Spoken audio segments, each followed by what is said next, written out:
my name's Dr. Adam McKenzie, and I'm going to be presenting to you tonight about psychological resilience and tackling your day-to-day stresses. I was the CEO of Chiropractic Life Australia. We have around 54, I'm not sure, practices around Australia. And now I just get to be the founder and do really cool things like this. I'm sitting here in beautiful Littlehampton. Look at that view. Yeah, so my stress levels are way down, except for the fact that I'm presenting the workshop. But today we're going to be talking to you about the psychological and physiological resilience. So, yeah, what you need to know is that your physiology is a reflection of, the way that you perceive your environment. And the way that your psychology fits together with this, actually is a really, really important component, because two people may view the same incident or the same aspect from a completely different angle. And somebody might perceive it as something that's really good, and some people might perceive it as something that's really nasty. Today we're going to be using a really cool app called Welltory to measure your heart rate variability. We're going to talk about that a little more in a tick. So that's just me. So before we start, have you measured your HRV before? Have you downloaded the app? So if you're an Apple user, scan the Apple code. If you're a Android user, scan the Android code there if you haven't got this app already. Hopefully you've gotten an email from us and a whole bunch of instructions on how to do this. But we're going to do this as we go through the workshop, okay? So if you've not done that already, please do that now, because it's a part of the workshop as we move through. All right, I'll give you another 30 seconds. So if you could, scan the Apple app if you're an Apple user, or the Google Play app if you're an Android user. Rock and roll. Thank you very much. All right. So we're going to start off with a story. Hi, I'm Lucky. There was a little girl born, and the little girl has two diseases that no one else in the world has.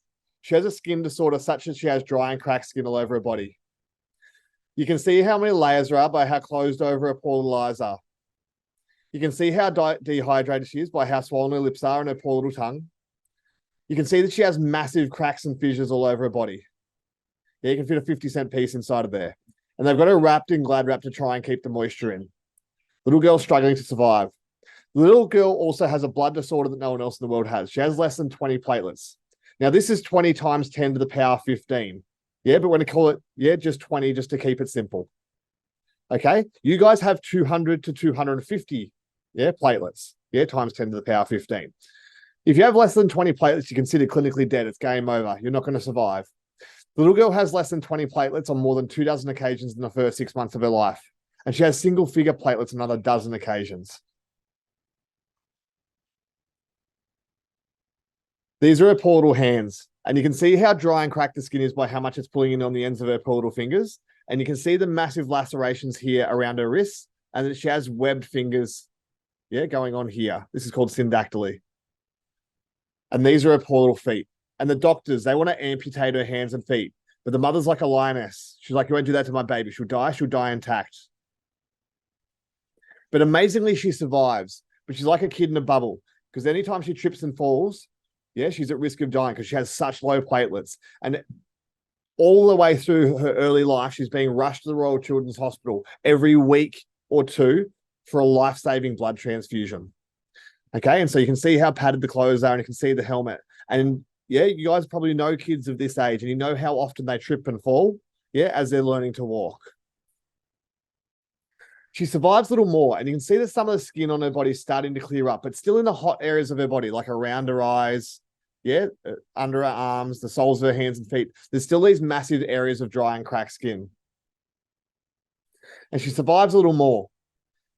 But you can still see that she has massive bruises all over her body consistently. And when the family go down the street, for example, to the supermarket, people look at the family because they think that the parents are beating the children, right? You can see that she's growing into a beautiful little girl, and she loves those lambs. But still every week or two, she's being rushed to the Royal Children's Hospital for a life-saving blood transfusion. The family live a 5-hour drive from Melbourne. And what you need to know is that they can't fly her there. Like they would normally with care flights, because when you go at altitude, what happens to your platelets? They drop, right? So I'm lucky. And so are each and every one of you. I want you to consider the health that you have today and the health that you have had throughout your life. And I want you to consider how amazing it is that you're as healthy as you are today, considering all the stress that you've had in your life, considering the accidents and injuries that you've been through, considering all of the things that are less than desirable in terms of, the things you've eaten, the few nights that you've had, one too many to drink, and all of the big traumas that have happened in your life, because nobody escapes this through their life, perceiving things as being a little stressful. We're going to come full circle on this story towards the end, but what we're going to do now is we're going to jump into the workshop. Okay, make sure you download that app if you haven't already, because we're going to get to that in a minute. So we're going to talk today a lot about stress. So we're going to use the hands up function if everyone knows how to use it, because I'm going to ask for lots of participation, because this is a workshop, not just a lecture. So I'd like some hands up if anybody here is stressed in their day-to-day life, right? You can use your hands or you can do the hands up thing. Is anybody here stressed? 2 hands for some of you. Okay. So we're going to talk about types of stress. Did you know that there's 2 main kinds of stress? Eustress and distress. Eustress is a stress not necessarily that is bad for you. It's the spice of life. It's for any emotion, for any cause, stress, and the same stress may make one person sick and be an invigorating experience for another. So for example, some of you would be petrified of heights, right? And some people, scale cliff faces just for fun, right? So I want you to consider, what this stress is. Now, some people love to run, right? And a bit of running is good for you, right?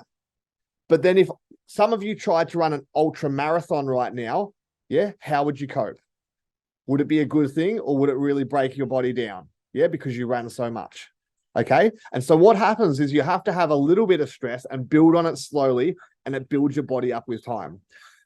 The complete absence of stress is incompatible with life, since only a dead man, makes no demand on his body or his mind. This is Hans Sayles, and we're going to talk about him a little later. So what does good stress do to the body, right? It trains the brain. So low-level stress can stimulate the production of neurotrophins that strengthen the connection between the brain and the body, right? It increases your immunity in the short term. So when you're in a short-term stress response, your body produces extra interleukins or white blood cells. So it effectively prepares itself for the possibility of an infection. Why is that? Because it thinks that we're fighting a tiger. And if we're fighting a tiger, it's likely that we're going to get a cut or a scratch or a bite, and we're going to need to have good immune system function. It builds resilience, like a Navy SEAL. Repeated exposure to stressful events gives us a chance to develop both physical and psychological sense of control, so that when you're in a real stress, that you don't shut down. And so people in the defense force are trained, in stressful situations, so that when the stress comes on, that they can react appropriately. And it can also motivate you for success. Nothing like staring at a deadline to stimulate a behavior shift. You'll manage the situation effectively, rapidly, and more productively. And so stress can be really good for the body if it's in small doses. So why are we all not primed to tackle stress like a Navy SEAL? Because sometimes the stress has been too constant for too long. So we're going to talk to you something about sympathetic dominance. Okay. Now we're going to talk about the nervous system. I'm going to divide it into some parts, right? And so the first offer of the night, and just so you know that as we go through tonight, there's going to be some offers, okay, to help you get checked and to help you, adapt and cope with stress better. But the first offer is I'm going to make is this: if anybody can, type in the chat something that's within the human body that's not directly or indirectly controlled by the nervous system, I will give you the rest of the care for the rest of your life for free. Now, my name is Billy, not silly, right? Because there's nothing that's not directly or indirectly controlled by the nervous system. The smartest answer I've ever had for this, is your microbiome, right? And so what I want you to consider is that you have parasympathetic nervous system and sympathetic nervous system as the 2 branches of our autonomic nervous system, which is the automatic functions of the body. This makes up around 85 to 90% of the bodily functions, right? But if we have the 2 major splits, we have our somatic and our autonomic, right? Right here on this slide, we're talking about parasympathetic and sympathetic, which is the 2 branches of the 90% that does all of the automatic functions. Parasympathetic is your rest and relax, or rest, digest, heal, grow, repair. Sympathetic is fight, flight, defend. Now, how often do you think you're supposed to be in fight, flight, defend? Around about 5% of the time, you're allowed to be in fight, flight, defend. And I think for a lot of you, it's possibly a whole lot more than that. And 95% of our time should be spent in rest, digest, and heal state. But society is not set up for this at the moment. And what's happened is it's sped up and faster and faster and faster we go. Okay. And what happens is that then our body becomes primed, that this is our new normal. And this is like being a Ferrari at 6,000 revs in neutral. And if we're a Ferrari at 6,000 revs in neutral, what this does to the body over time is it causes it to burn the fuel quickly. It causes it to break itself down, okay? Because we're primed and ready for a fight. Yeah, it's really fatiguing for the body. Okay, this is a state known as sympathetic dominance. For the ladies on the call, it's not for tonight's workshop, but I would love you to look up estrogen dominance, because this is a subset and something that flows down from sympathetic dominance. Yeah, and it's a really, really big thing. And I'll touch on it a little more later. Righto, we're going to talk about the brain battery now. Okay, did you know that your brain operates like a battery? This inner section down the bottom here, we're going to call the brain stem. Right? It's all about automatic responses, heart rate, respiration rate, blood pressure, all the things that help you run away from or fight a tiger. This is 0 to 2 years old in a human. It's called reptile brain or lizard brain. Okay, it's the most primitive part of the brain, and all animals have this. The next section of the brain here is called the limbic system. The limbic system is the emotional part of the brain. It's like my dog Penny. You tell her she's good, waggy tail, tell her she's naughty, care in the corner. This is 2 to 20 for chicks and 2 to 25 for boys, because we're slower to develop. This is why there's more car accidents and silly things in late teens, early 20s boys, especially if there's drugs, alcohol, fatigue, they're not fed properly, and especially if there's girls involved, at which point they lose all brain function. Right? Then we have the outer layer. This is the neocortex. This is the adult human brain. This is higher order thinking, decision making, et cetera, et cetera. And so I need you to know that we can only do functions in the brain where we have number 1 development and number 2 charge, okay, in the battery. And so I'm going to explain 2 more little bits here. Did you know that there's a bridge between the brainstem functions and the limbic system? We're going to call those primitive reflexes. Hands up if you've heard of primitive reflexes before. Yeah, these primitive reflexes, they're the reflexes that help you survive in utero and to help you get out of the birth canal and survive the first 2 years of life. And through that first 2 years of life, they're supposed to do a thing called integration. They're supposed to disappear, at which point the next bridge between here and here is developed. These are called the postural reflexes. Postural reflexes allow you to, survive in gravity and allow you to do things like, crawl and then walk and then run. So these postural reflexes come in. However, under significant stress, for example, a concussion, I've had a lot of concussions, I played a lot of football. Under significant stress, we can lose the ability to do the postural reflexes and redevelop the primitive reflexes. You guys have heard of this before, because most of you will know of a condition called PTSD or post-traumatic stress disorder. And if we get a door slam with someone with PTSD, they'll do this, right? They'll have a big startle reaction. That big startle reaction is the same as what's called moro in a baby, right? It's their startle response. In an adult, they call it fear paralysis reflex. Okay? It's basically like we're back in the war zone. So now I want to change track just a little bit. And we're going to talk about the brain battery from the aspect of a baby. And so most of you will know, how a baby works. They do a couple of things. They eat, they sleep, they poo, and repeat. They do really basic functions. So babies really only have 2 bars of charge. So I'm going to draw a line across here and another line across here, right? So they've got 2 bars of charge. And so that means that as they go through their day, at the start of the day, they'll do anything you ask. They're amazing.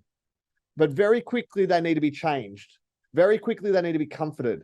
Very quickly, they need to be fed. And very quickly, they need to have a nap because they're draining their brain battery. Now, who gets to provide all of the other bars of charge for our babies and our children? All of these bars up here. If you could just type in the chat, who gets to provide all the other bars of charge for the babies and the children? Who do you reckon? What have we got coming into the chat? The mum, great work, Ben. Yeah, the mum, the parents, great work. The mum. Yeah, the mum, the parents. Yeah, the teachers or the carers. Yeah, or the health professionals that are caring for the children at that time.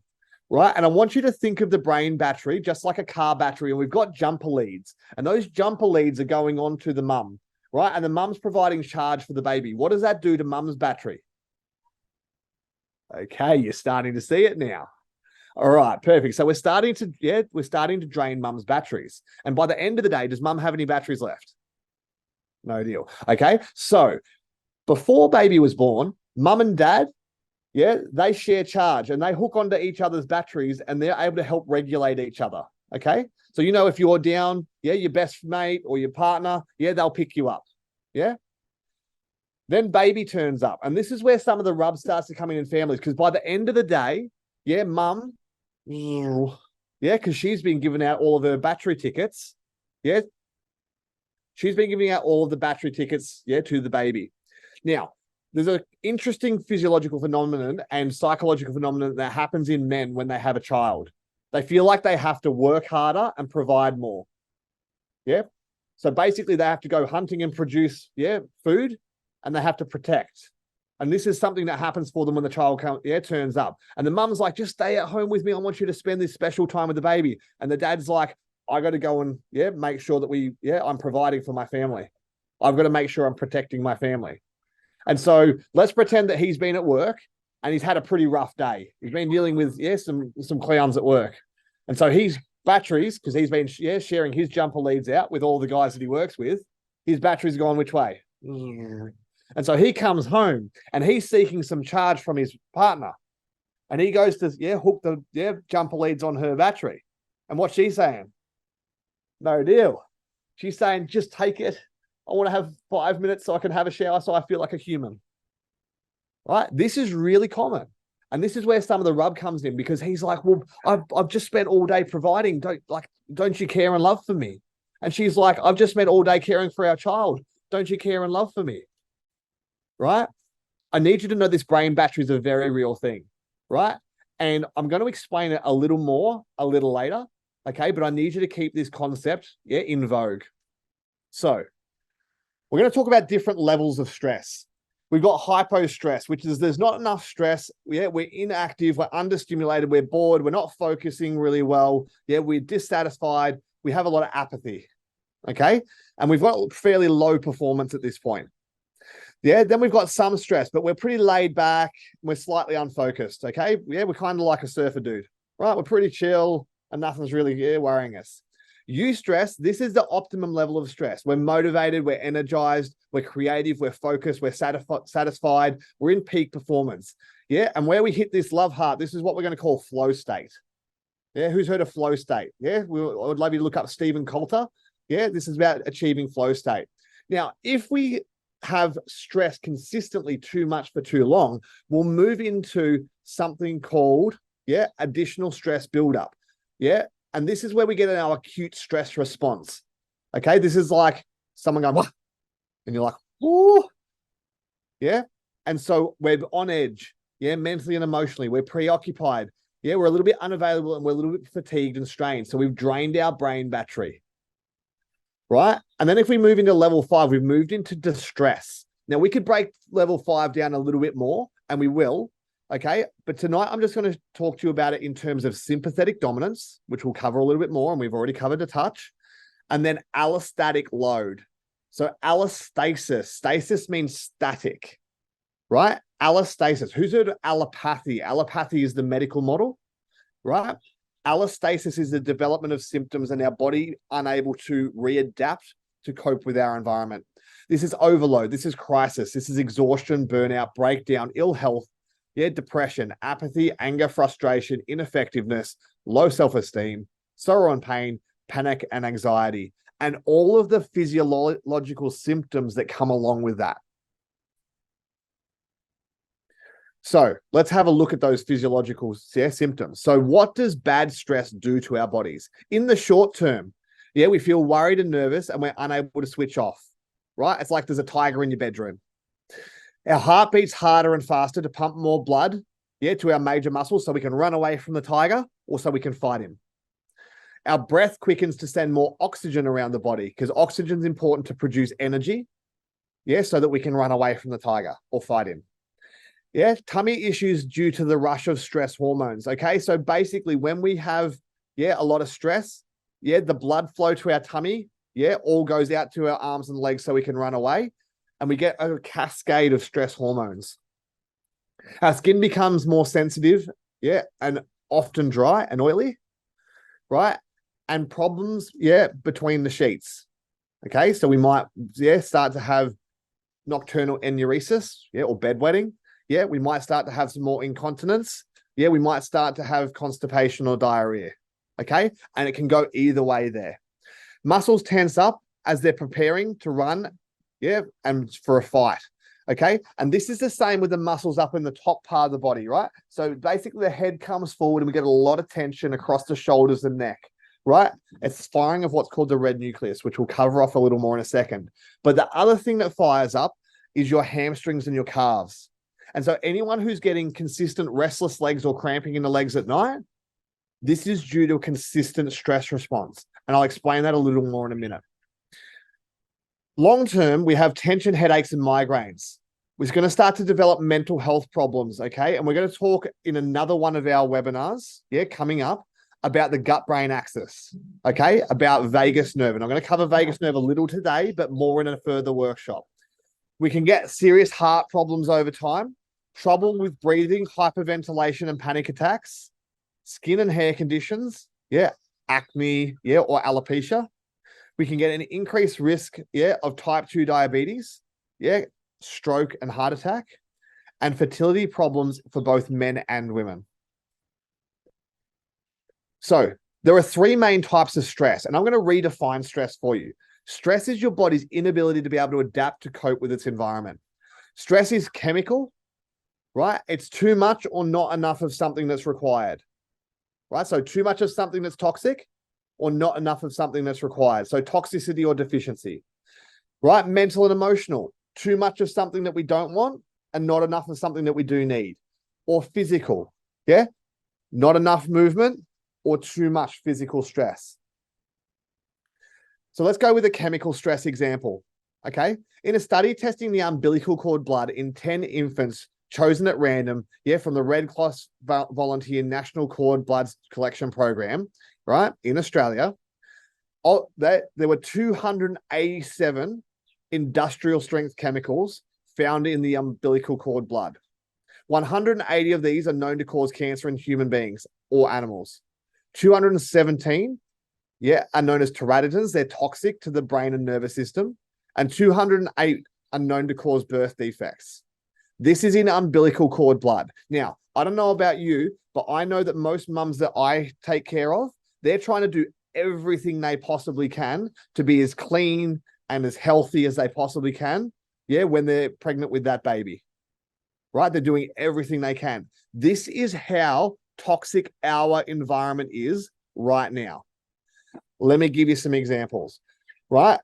I want you to think of apples that you buy from the supermarket. When we get these apples, are they picked ripe or are they picked not ripe? The answer, not ripe.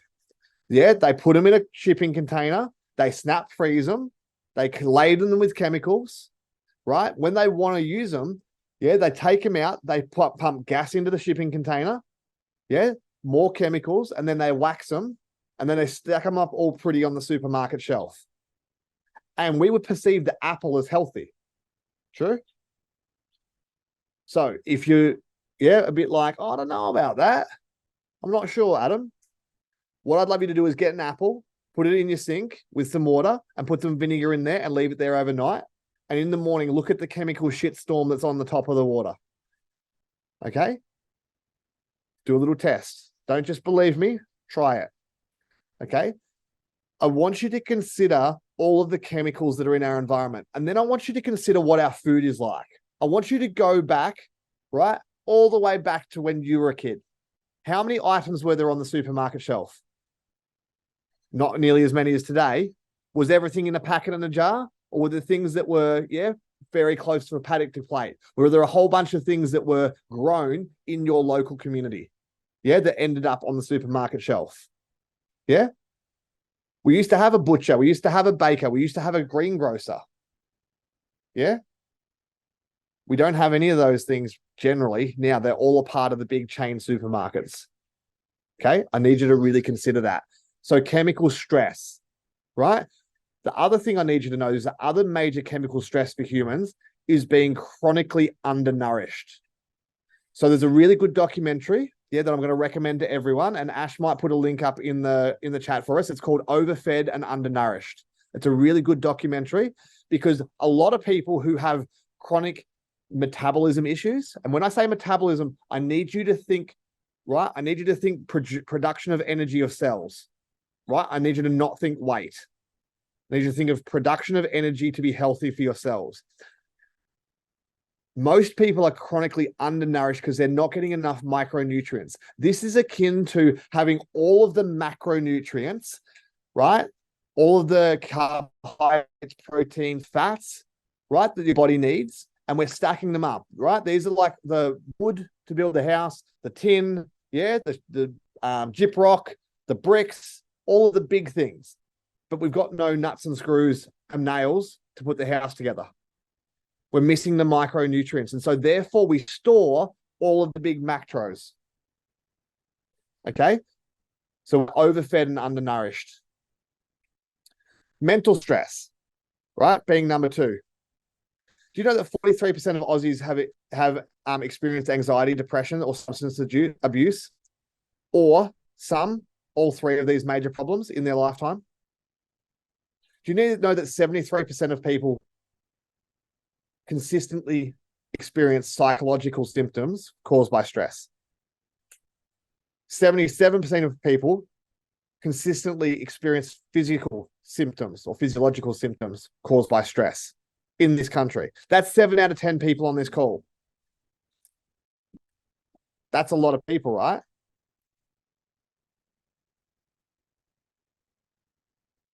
Hormone imbalances. Let's go with this one now. So I need you to know that hormones are a really important aspect to your body, right? And I need you to know that the way that the hormones balance themselves is based upon how the nervous system tells it to, right? And we're going to talk about a couple of them today, right? We're going to talk about serotonin, to start with. Serotonin is your happy hormone. Who's heard of serotonin before? Hopefully everyone. So did you know that 90% of your serotonin is produced where? Is it up here or in your gut? It's in your gut. 90% of your serotonin is produced in your gut. What's the other happy hormone? Dopamine. Did you know that 40% of your dopamine is produced in your gut and 50% of your dopamine is produced in your kidneys? So that means that 90% and 90% is either gut or kidneys, for your happy hormones. Now, if somebody gets an infection, what's the frontline treatment for the infection, guys? Whether it's a sinus infection, an ear infection, a kidney infection, a urinary tract infection, what's the frontline treatment? Pop that in the chat. What's the frontline treatment for an infection? Antibiotics, right? Antibiotics is the frontline treatment for an infection. Did you know that if you have antibiotics for an infection, it increases the incidence of a repeat infection by 63%? Because what it's like is it's like getting a grenade and throwing it into the gut. Because question, how do they know where to go? Whether you've got an infected big toe or an ear infection, how do the antibiotics know where to go? Or do they bind to every receptor in the body that's open to them? They bind to every receptor, right? Now, the body's intelligent and there's often more blood flow, to the area where the problem is. Okay, so more of it's going to go to the ear if you've got an ear infection, and more of it's going to go to the big toe if you've got a toe infection, but it goes everywhere. And so what it's like throwing a grenade in there, and it kills a lot of things. So if you've got a 63% chance of a further infection, and we put this person back in the same environment where they got the first infection, what's likely to happen? So let's pretend it was a child with an ear infection. We put them back in the same environment with the original infection. What's going to happen? They get another infection, right? Did you know if you have 2 infections in any given year, it increases the incidence of anxiety attacks by 44% and major depression by 52%? Wow. That's if you have 2 lots of antibiotics in any given year. Again, if you want to look this up, look up Dr. Zach Bush, MD, right? Again, I can provide Ash with that little article towards the end when we get to Q&A time. Might be a little bit hard to find, Ash, but I'll get it to you. So I want you to now think about what we've done to our serotonin, given that 90% of it's produced in our gut, and we've thrown 2 grenades in there with our antibiotics. Do you reckon it's going to be balanced? Do you reckon we're going to have a nice balanced microbiome, or do you reckon it's going to be all over the place? So, reason why we want good serotonin is that it produces melatonin that helps to regulate sleep. So who's noticed that they have lighter sleep and they wake up a fair bit? Yeah, there might be a little bit of insomnia because of their stress. Yeah, because their microbiome's not balanced. Yeah, serotonin is supposed to balance your appetite as well, right? And so if you're under chronic stress, you're going to be seeking sugar, right? Which further unbalances that, your gut flora. It controls body temperature, motor activity, perceptive and cognitive functions. It intervenes with dopamine and noradrenaline, which allows you to stay calm and in a really good physiological state. It manages our sleep-wake cycles, and it equilibrates sexual desire. So an imbalance in your dopamine and serotonin can lead to anxiety, panic attacks, insomnia, depression, fatigue, mood swings, lower sex drive, obesity, irritable bowel. Now, it's really important, that we have enough zinc and B6, and these are necessary for optimal production of positive neurotransmitters, in the human body. So much the same as this. I'm going to talk to you now really quickly about some lady stuff, right? We're going to talk about, reproduction. Did you know that ladies' hormone balances are a really fine thing? And you're supposed to have 4 estrogen to every 1 progesterone, right? As a normal balance, okay? Now, it changes through the cycle of the month, okay? But I need you to know that 4 to 1 is the standard balance. Did you know that progesterone, right, and cortisol and adrenaline are built with the same building blocks? And so if your body has to choose between survival and reproduction, what's it going to choose? It's going to choose survival, right? And so it's going to produce the cortisol and adrenaline instead of the progesterone. And so then we're going to go from 4 to 1 to 8 to 1 or 12 to 1. Then we're going to have excess estrogen. And that excess estrogen in our body, runs riot, in a lady's system. Okay. And again, in a further webinar, we're going to go through this in a lot more depth. Okay. So make sure you stay tuned for that. Okay. But what I need you to know is there's a condition called estrogen dominance, right? I'd love you to look that up. And again, we'll cover that in more depth, in a further workshop. So let's talk about physical stress now. Australians are spending more and more time on screens, right? More than eating, more than sleeping, more than commuting to work and exercise. On average, an Australian spent 9.4 hours on screens, whether it's their phone, computer, etc.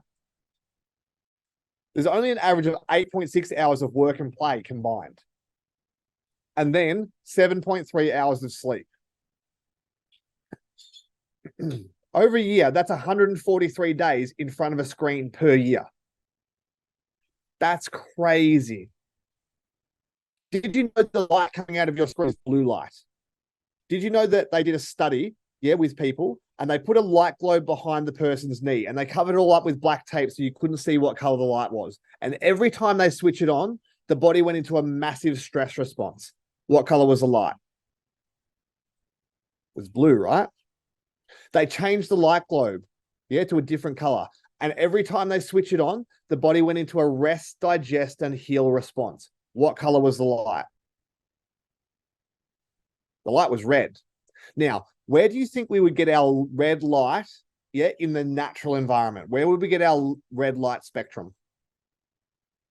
From the sun. But we don't spend nearly as much time outdoors as we used to, true? A lot more jobs are indoors. We're a lot more sedentary, and we don't get as much sunshine. Okay? We're in the most sun-drenched country on earth, and we don't get enough sunshine. Okay? This is physically going to be causing havoc in your body. Righto. Here's the scary part. We've got early adopters now. The average child gets their first smartphone at 10. Can that possibly be healthy? Their brains are not developed, right? What it's setting up for is addiction. I want you to think about the flashing lights of a pokey machine, right? I want you to think about what happens when you take the phone off them. What happens? They melt down, right? Because they're addicted, because they get quick dopamine rushes from all of the flashing lights. So please, if you can, limit the screen time for your children as much as humanly possible. The stats say that under the age of 3, they should have no screen time. None, 0. Nip, nil, nada. Yeah? Up until 12, it should be under 2 hours per day. Right? Again, I would argue that, yeah, the less the better. Okay? But these are hard stats. Righto. We're now going to talk about sympathetic activation or sympathetic dominance a little more. And we're going to use one of Wayne Todd's, analogies. So there's a wicked book called SD Protocol. I would highly recommend. There's also a lecture on YouTube called Sympathetic Dominance. It goes for 1 hour and 36 minutes. You'd like to skip the first 16 minutes. Yeah, because he's just talking, at the start, just about all funny things, right? What we'd love you to do is, check that out. It'd be really, really beneficial. But I'm going to give you a quick, rundown on 4 of the kids in the car here, right? So the first kid in the car, we're going to call MRF. MRF, is our mesencephalic, which means brainstem, reticular formation. What MRF, controls is our basically sleep-wake cycles, but it also controls basically how attentive we are, right? And it also controls how well we're able to regulate ourselves. And can you see that it's in the middle here? And he's disrupting all of the other kids, right? So when MRF starts to get round up, he starts to knock into all the other kids and give them a hard time. He's spizzing everywhere. The next one I'm going to talk to you about is we're going to duck straight across the car in a diagonal to the red nucleus. The red nucleus is another, part of the brainstem, okay? And so it's in the mesencephalon. And the red nucleus, what it does, is it holds the cup. And when it gets full, when we're stressed, it fires up the muscles, flex the muscles of the body. So that's the muscles up the top. So neck flexors are here, chest flexors are here, and it causes you to come forward. So under stress, you will develop that hunch posture, right? Your shoulders will roll forward, your hands will turn in, your neck will come forward, and that dreaded granny hump will start to form. Okay? This is from chronic stress. The whole granny got granny hump because she's old is rubbish. Okay? Hard stats. Not true. It means consistent stress over time and chronic firing of the flexor muscles up the top. Now, the flexor muscles in the lower part of the body are your hamstrings and your calves. And so if you're under chronic stress, I'm going to jump up and just show you quickly, if hopefully you can see me. What happens is that when this comes forward, we start to lean forward. And we're going to use our hamstrings and our calves to pull me back. And when they're constantly activated, what that does is it basically means that your constant tension in the hamstrings and calves is going to cause you to build up lactic acid. The buildup of lactic acid means that when we get to nighttime, we're going to end up with cramping and restless legs more frequently. Okay? And so this is from chronic firing of the red nucleus. Okay? It's your body gearing up for a fight. It's your body gearing up to run away. So if you got a bloke at a pub who wants to fight, he'll lead with his head and he'll be ready to box. Yeah? If you see a teenager walking down the street and they're kind of slumped forward and their head's a long way forward, are they happy or are they stressed? Chronically stressed would be the answer. Okay? And see, the head forward thing is also that flight. Okay? Run away from the tiger. Okay?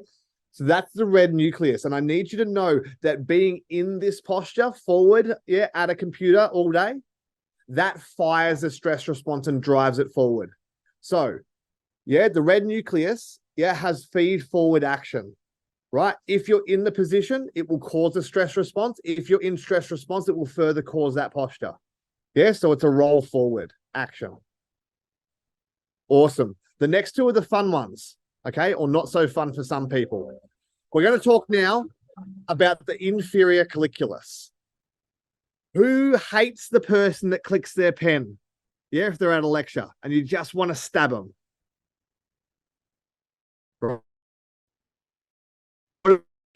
Screaming and you just got to go into a room and just have some peace just for a minute because it's really winding you up. Or what about your partner's heavy breathing and you just want to get the pillow and just gently put it over the top and hold it there for a bit because you can't deal with their heavy breathing or snoring? This is when the inferior colliculus, which is a cup, is full. And you only need a little stimulation and it's making your stress response fire. Okay? So this is the inferior colliculus. So just drop in the chat if you're one of the people that your inferior colliculus is firing. Yes, sound sensitive. Next one is the superior colliculus. Right? See how he's got really big eyes? Who are the people that are really light sensitive? Right? Such that when you're in bed and you've got that little light that's on your TV, that's in your bedroom, or that little light on the air conditioner, and it drives you up the wall. Yeah, that little light. Or it's the sheen off the car, that's coming past. Or you need to wear sunnies all the time. Yeah, when you're out on a bright sunny day. This is the superior colliculus, being overfull. Right? And it's spontaneously firing because the person is being chronically stressed. The symptoms cascade in the body as all these neurons act out together, like children in the backseat of the car, right? They're driven by MRF, mesencephalic reticular formation. So, like I was talking about before with the posture, right? Posture is a really big issue. Again, how much time are we spending on devices daily? Way too much is the answer. And when we're in a posture like this, it's driving the stress response. It's causing us to have a foggy brain. It's causing us to have a strained neck, sore back and shoulders. We'll get damage and weak abs, tighter hips, and softer glutes. What happens when we're in this position and our head starts to come forward is our atlas. Who's heard of Atlas before? Atlas was a bloke in Greek mythology who had the world on his shoulders, right? Atlas is also your top vertebra. Atlas sits on top of a peg on a 45-degree angle. So it should sit like this. Okay? And so when someone is under chronic and consistent stress, Atlas will become horizontal. You'll lose what's called your Atlas relative angle. And your chiropractor, will talk about this with you. When you lose your Atlas relative angle, it reduces the blood flow to the brain by between 70 and 90%. Why is blood flow to the brain important? Because it takes nutrition there, but it also takes oxygen there. Now, I need you to take a note of this because when we get back to the brain battery, we're going to talk about this again. If we've reduced oxygen to the brain, where do you think it stops going first? Right? We'll talk about that in a minute. Right? But I need you to know that what's happening up here is causing a lot of the issues that are happening down here. Righto. Let's go with the forward head posture here. If you have, a 0 degree here, and you've lost your neck curve, because you should have a beautiful C-shaped curve coming back here. But if the head's forward and we've gotten to 0 degrees instead of a beautiful 30-degree curve back here, you're going to have 5 kilos of pressure. If we've gone forward by 30 degrees, it will compound at more than 3 times over. Right? We've gone to 18 kilos. At 60 degrees, we've hit 27 kilos of pressure. 5.5 to 6 times. Right? Now, this is just an average because you might have a bigger head or a smaller head than 5 kilos. Okay? But what happens if it's like this for 5, 10, 15, 20 years? Do you reckon it will cause wear and tear? Now, lots of people see a chiropractor because they think that we care about back pain, neck pain, and headaches. But what I'm really more concerned about in this instance is the amount of pressure that's on this person's spinal cord. The change in the tone of the spinal cord. Because I want you to think of that as the main flow of information from the brain to the body. And when you change the tone of that cord, it changes the feed of information to everything below this point. Because if you sever the spinal cord here, nothing works below that point, right?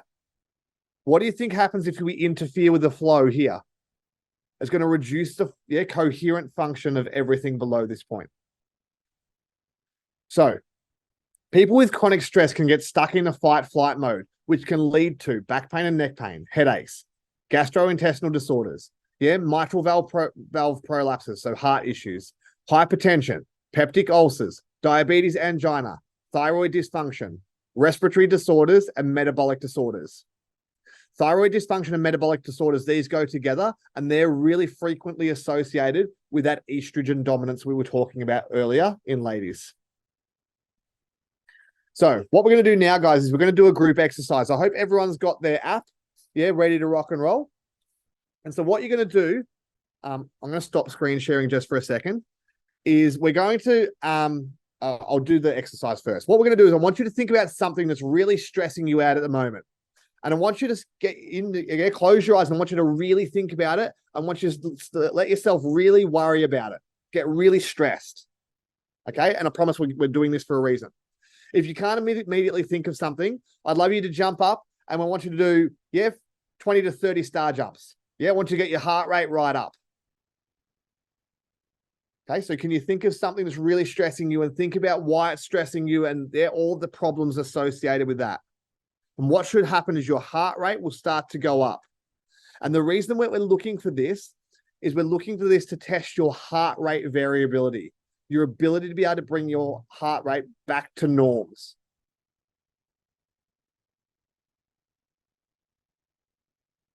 Everyone got it? Rock and roll. Okay. So just quickly, Taylor, are we going to measure it now and then measure it afterwards? Just afterwards. Just afterwards. Okay. So we're going to watch this 3-minute meditation, to relieve stress and anxiety now. Because you should have already done that beforehand. Okay. So if everyone will watch this, that'd be awesome. Welcome.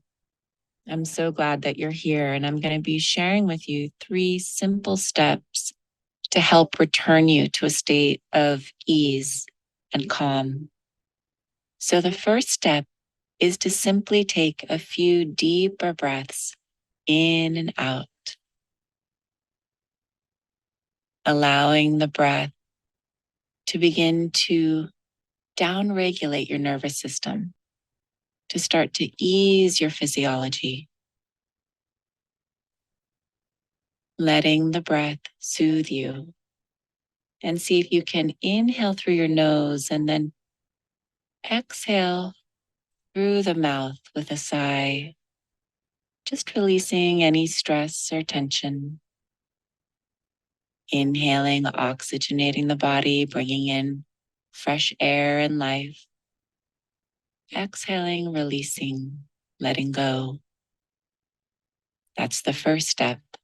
The second step is to simply name whatever you're feeling. For example, fear or overwhelm or sadness. Gently and clearly label whatever you're feeling right now. Research shows that when we do this, it actually puts the brakes on our reactivity and downregulates the nervous system. So see if you can pause and feel your emotions. Feel them in the body.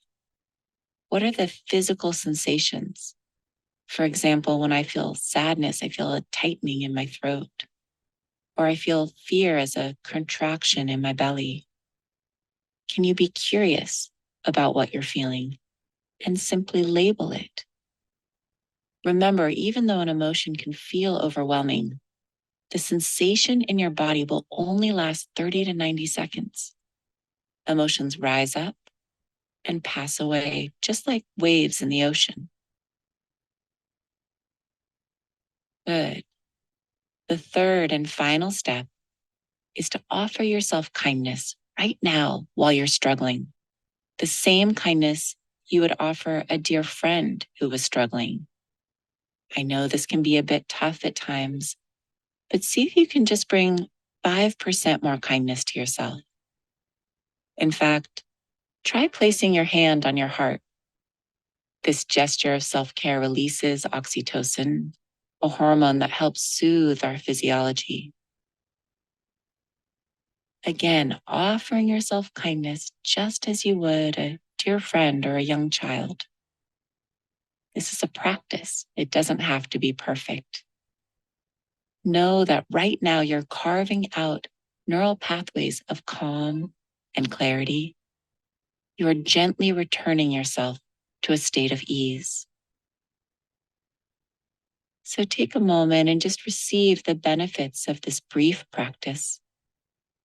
In the future, when you experience difficult emotions, you can follow these 3 steps. First, take a deep breath. Second, name your emotion. And third, offer yourself kindness. As you're ready, you can allow your eyes to open if they were closed and just stretching your arms above your head.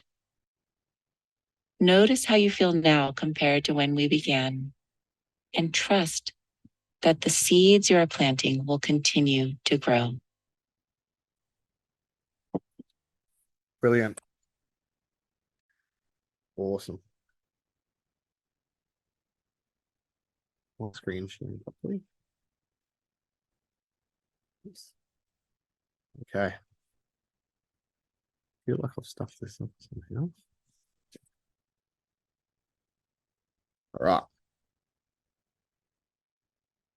So what we're going to look at now is whether our results have improved. So what we're going to do is we're going to do the test quickly. So I'm just going to show everyone, this is the app here. And I might even stop the screen share really quickly. So this is the app here. Okay. And what I'd love you to do is, touch this button. And when you touch this button down the bottom, it turns the light on the front side of your camera. You need to put your finger over the camera lens and over the light like this. And you need to hold it there for the next 1.5 to 2 minutes. Okay, I'll show you what's happening on mine. See how it's counting down the percentage? And it's measuring my heart rate variability. This is an app called Welltory. Yeah, you should have this inside of the emails that we've been sending through. And I reckon I'm doing pretty good to have a heart rate of 69 beats per minute, given I'm presenting.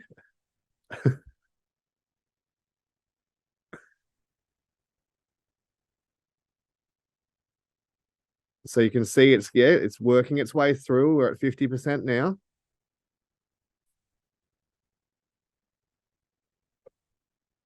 It takes about a minute, to get a read on your heart rate variability.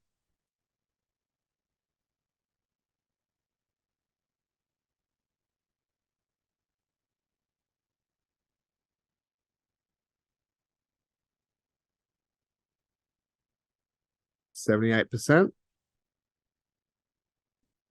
Down to 65, 66 beats per minute.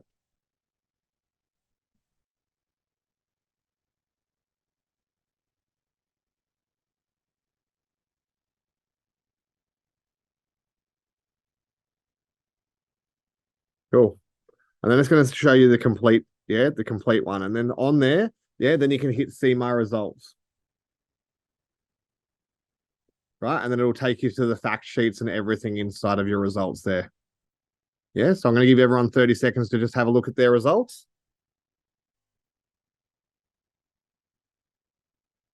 And so here for mine, it's showing that my stress elevated was 76%. So I went up, nice and high when I was thinking of what was stressing me out. And then, my energy average was 62%.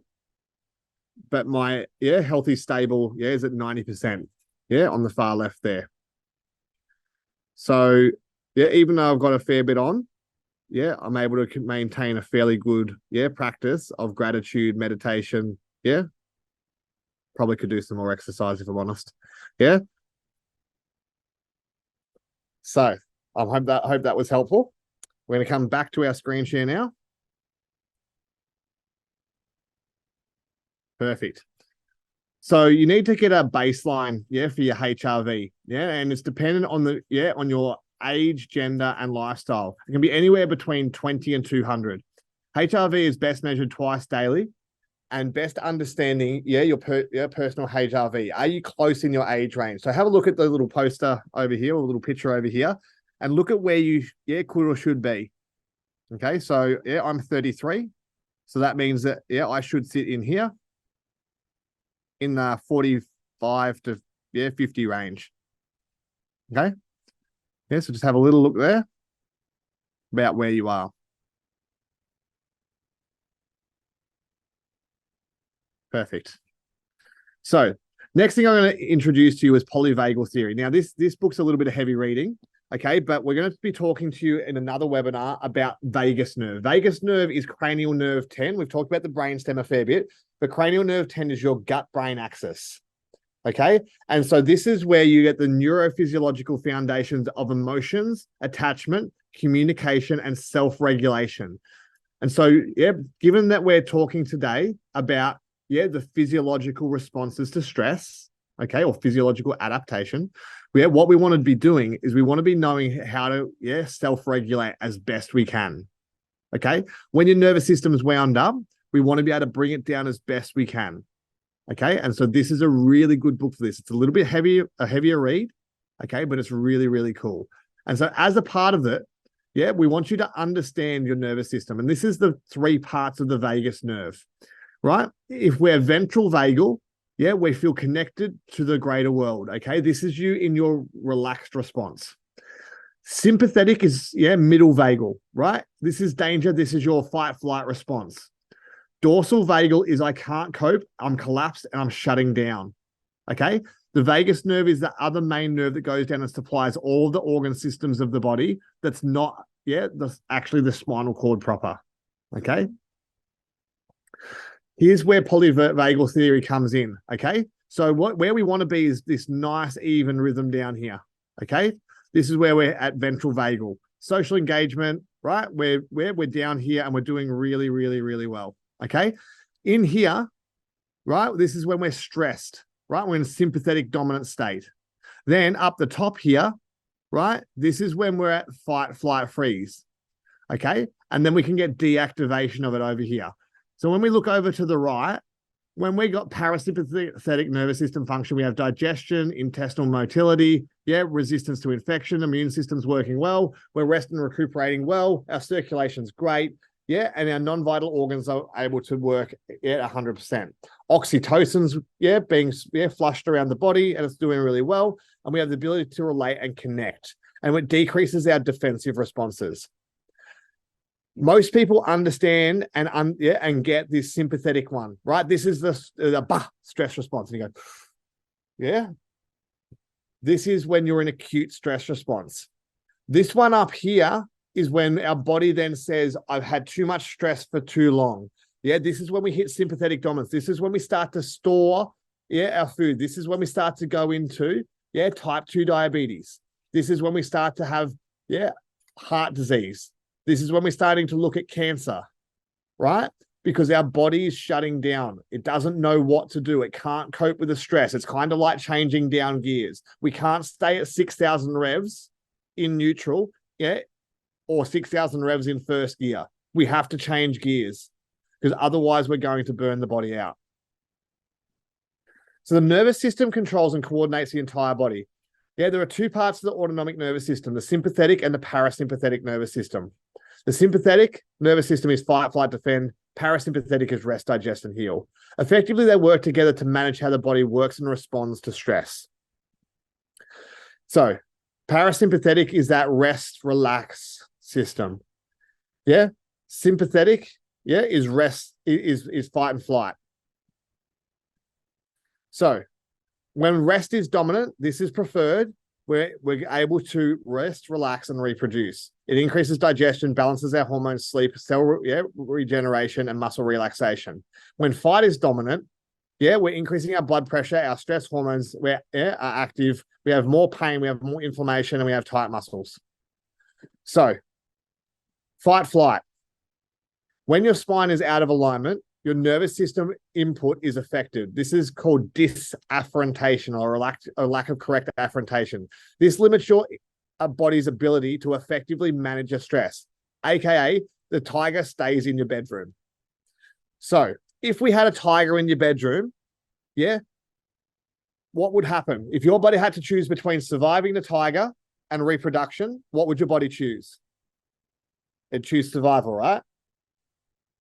And I reckon that there's some quizzes going up in the chat at the moment. Is that right, Ash? Rock and roll.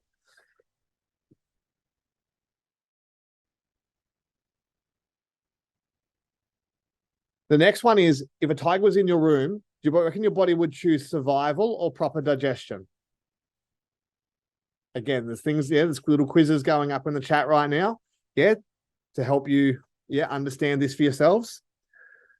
Of course, we would choose survival over digestion. So a lot of digestive issues, are linked, with being under consistent stress. Next one, if a tiger's in the bedroom, would you sleep well? Right? So this is where the insomnia, and the frequently waking up and the light sleep and the vivid dreams come in. Okay? Because we're in that chronically stressed state. We're not getting into REM sleep and then deep sleep frequently enough. Okay, there's a few questions going through the chat. Hopefully they're coming through for you now. And then metabolism. If your body has to choose between survival and doing metabolism, in its normal way, what will it choose? It's going to gear you up to have more glucose in your system, right? So that you can run away from the tiger. So it's going to affect your metabolism as well. It's going to affect, your ability to lose or gain weight, depending on the person.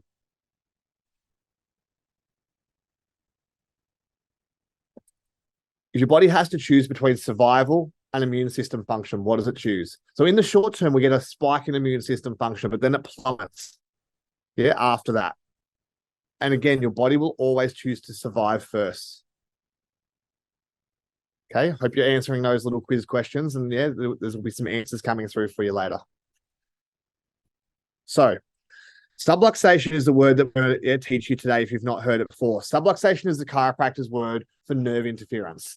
Sub here means less, like submarine. Lux means light or energy intensity. Ation means process. It's an interference to the brain and nervous system, from a spinal vertebra not being aligned or moving appropriately. In simple, if the bone doesn't move properly, the nerve can't talk properly. Chiropractic adjustments remove disafferentation. So who's heard of, sensory processing disorder? We're not getting the sensory information from our environment to our brain correctly. Disafferentation is sensory processing disorder. We're not getting correct sensory processing to the brain. From the neurological feedback systems, optimizing feedback to the higher cortex and therefore dampening primitive brainstem, where our sympathetic nervous system originates. Okay, so we need to make sure that we have clear, coherent communication from our brain to our body if our body is going to work properly. So, could you prioritize healthy eating, fitness, and rest? Hopefully a little better than you are right now. Okay, but even if you are, right, if you're subluxated, it's like there's a tiger in your bedroom. And so here's the deal. If you're subluxated, your nutrient absorption in your stomach, and in your lower digestive tract won't be as good as it should be. If you're under consistent stress, exercise is less effective. If you're under consistent stress, the quality of your sleep will be reduced. So, how to support the nervous system and reduce negative effects of stress? We need to move well. Our body requires movement to be healthy.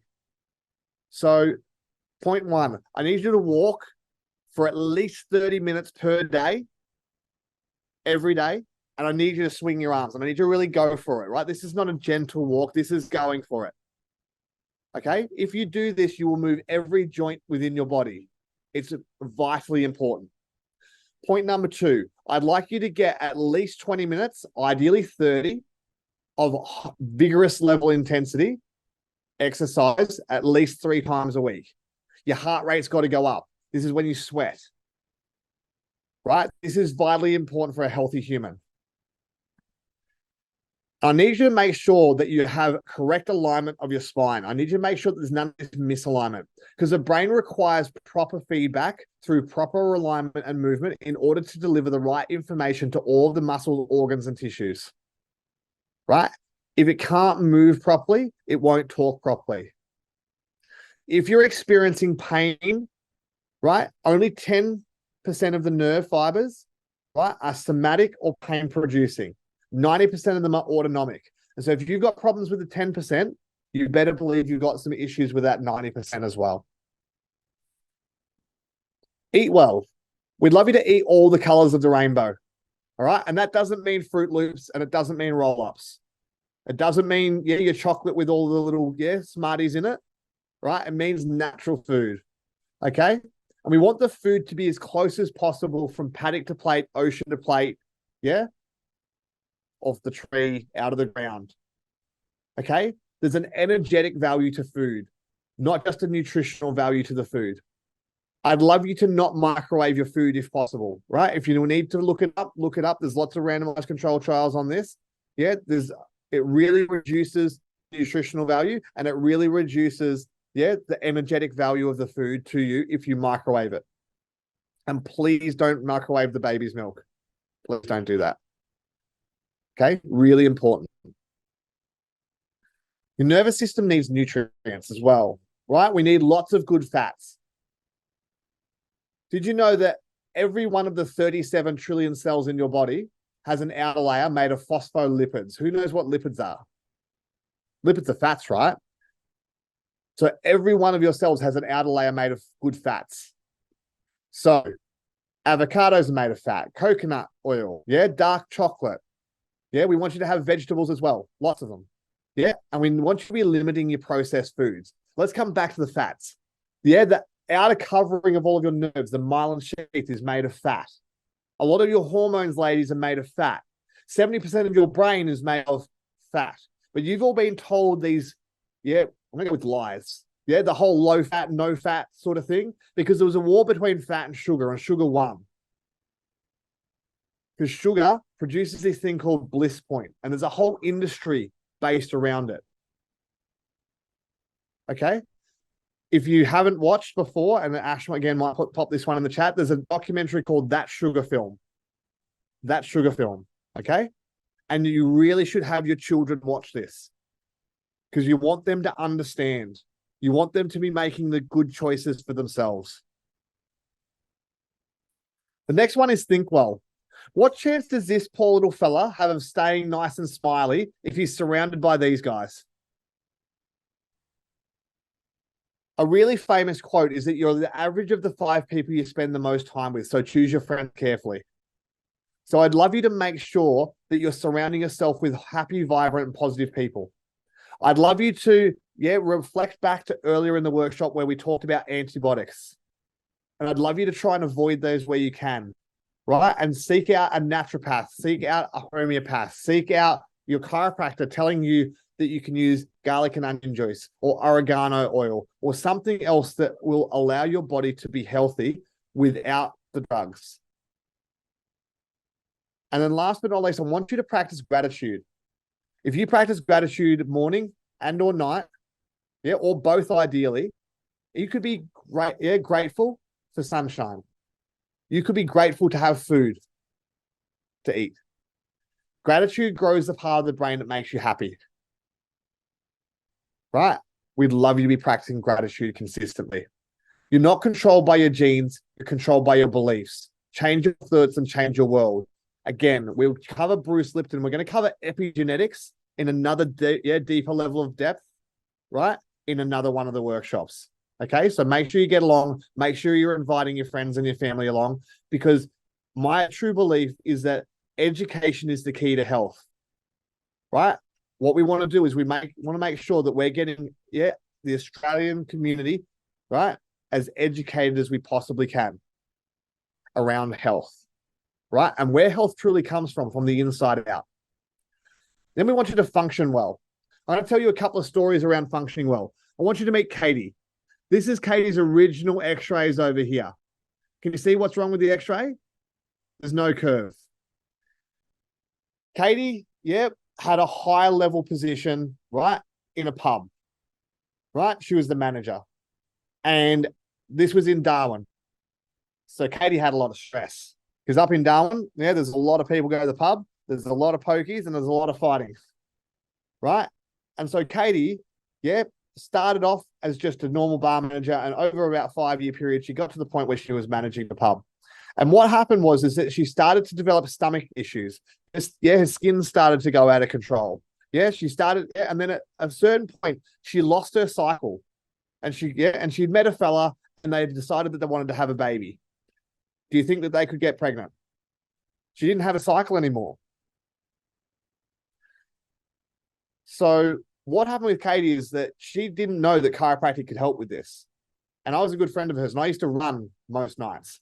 And I used to run around, stop at the pub, have a drink of water, and then do the rest of my lap. And then one night she'd been lifting a keg in the cool room, and bang, yeah, she'd hurt her low back. And she said, "You don't think you could help me with?" And I'm like, "Mate, what about all this other sympathetic dominant stuff you've got going on? How about we address that?" And here's the deal. If you want my help, right, I'm your doctor and not your friend. Yeah, in this instance. Okay. Otherwise, I want you to go and see this guy over here. And she's like, no, I'll come and see you. I'll do what you ask. So we do a proper history. Takes half an hour to do the history and the exam. Right? We find that it's relevant to take some x-rays, and we take the x-rays, and this is what we find. This is what we call military neck.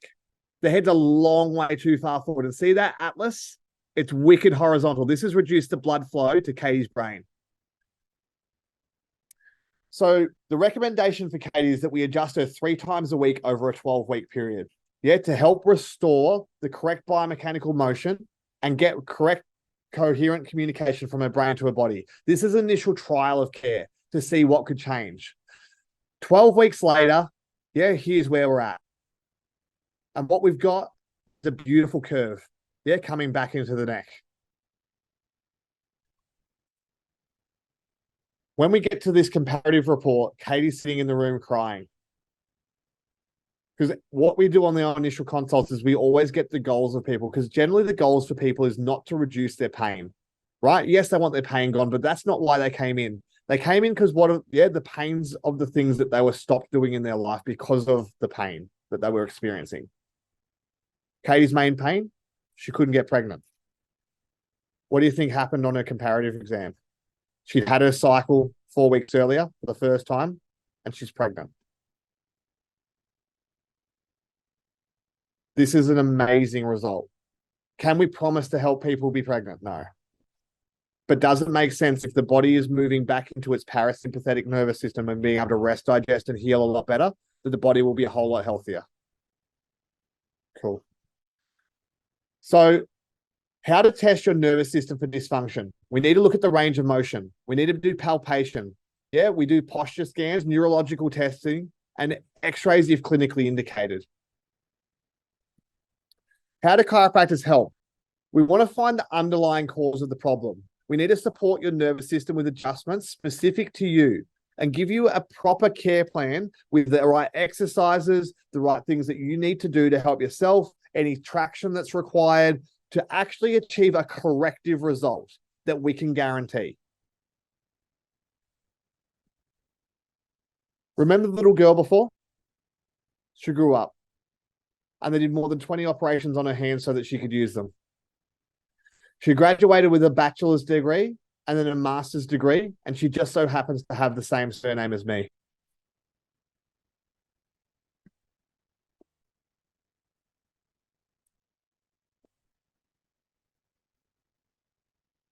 The little girl's my sister, Sarah. I'm her perfect blood and bone marrow match. I'm really lucky. Sarah and I have had more blood transfusions than I've had hot dinners. Sarah and I didn't stop needing blood transfusions when we had a bone marrow transplant.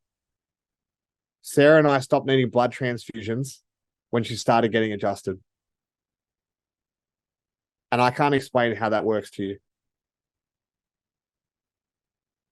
All I know is that when the nervous system is clear of interference, the body works better.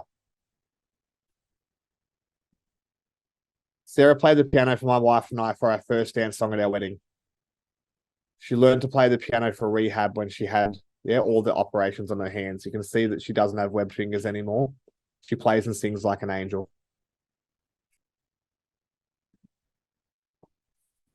For those of you who are on the call who are not under care, we'd love to offer you care. I need you to know that we have a very specific process. We do a proper history, do a proper exam, right? With chiropractic, orthopedic, and neurological testing. If clinically indicated, we will take a set of x-rays, right? And they'll be free, okay? If you're on this call, if you want to scan the QR code. I think there's another way to get to the thing, but you can scan the QR code, or there might be a thing in the chat as well, okay? There's a couple of ways. The second thing I need you to know is that I truly believe that education is the key to health. And so I'd love you to be inviting other people along to the workshops like this, okay? The next part of it is this. I also truly believe that children, right, we should grow them healthy, not fix broken adults. So any children of yours, provided you come in for for the initial consult offer, we will do all of your children's initial consultations for free. Provided they're under 18 years of age, we will do their initial consults on us for free. Because as the twig grows, so does the tree. We talked about how, the average child is getting their first iPhone at 10.3 years of age. Even from a structural biomechanical standpoint, this is a big deal. But children have never been so stressed. The brutal facts of this. Who are the parents on the call? Grandparents? Lots of you. The brutal facts of this. For the first time in the history of man, children born after the year 2000 are not expected to live as long as their parents. That stat is from the Center of Disease Control in 2009. So, I want to tell you one last story. It's about a man who had 52 wishes. So, if you've got an A4 sheet of paper, it's got 26 lines on a side and 26 lines on the other side. Yeah, if you add those together, that's 52. And every year on his birthday, he would sit down with his family, right? And they would discuss all the amazing things they were going to do throughout the year. They were very fortunate. And they would discuss all of the amazing things. They're going to do one per week throughout the year.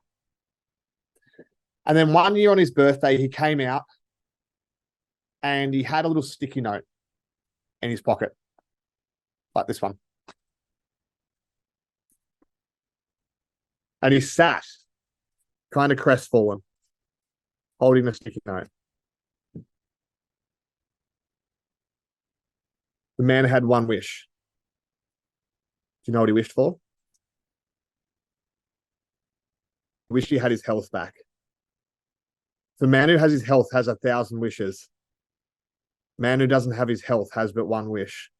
And I know you guys on the call all have someone who you love, who you may have already lost, or who you love right now, who doesn't have the health that you wish them to have. And you would do anything to help them get their health back. Health is a series of consistent choices with time. And it would be much better if we didn't wait until it was too late. The nervous system regulates everything within the human body. And it is our job to spread that message so that people know that if they take care of the master control system within their body, they'll be able to be healthy. So again, we do free family health checks, the initial consultations for any children who attend with their parents. Yeah, will be free.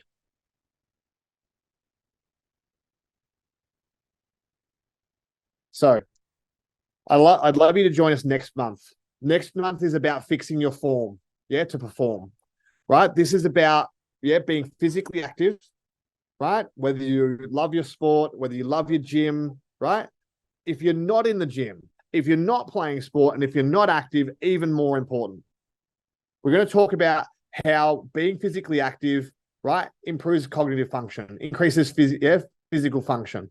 We're going to talk about the detriments of forward head posture and how technology and devices really impact your performance. We're going to talk about upper back, shoulder and arm issues. We're going to talk about pelvic and lower limb conditions, that are formed, when we, don't have correct form, right? When we don't have good structure. So if you'd like to scan the QR code, that'd be epic. We'll see you there. It'll be put up on Eventbrite as well, just the same. We'd love to see, double, triple, quadruple number of people. We'd love to be educating our community. And even if people never come in for care, I truly believe that education is the key to health. Hands up if you learned something tonight. Just a show of hands. Awesome. Yeah. What we do here is we want people to be able to take action in their lives to be healthier. So really quickly, here are all of the studies, and things that we were referencing earlier, because I know that a lot of people like to have the references. Okay, I believe that these references will be sent through to you, via the emails a little later. These ones and these ones. I'd love to thank you guys so much for coming.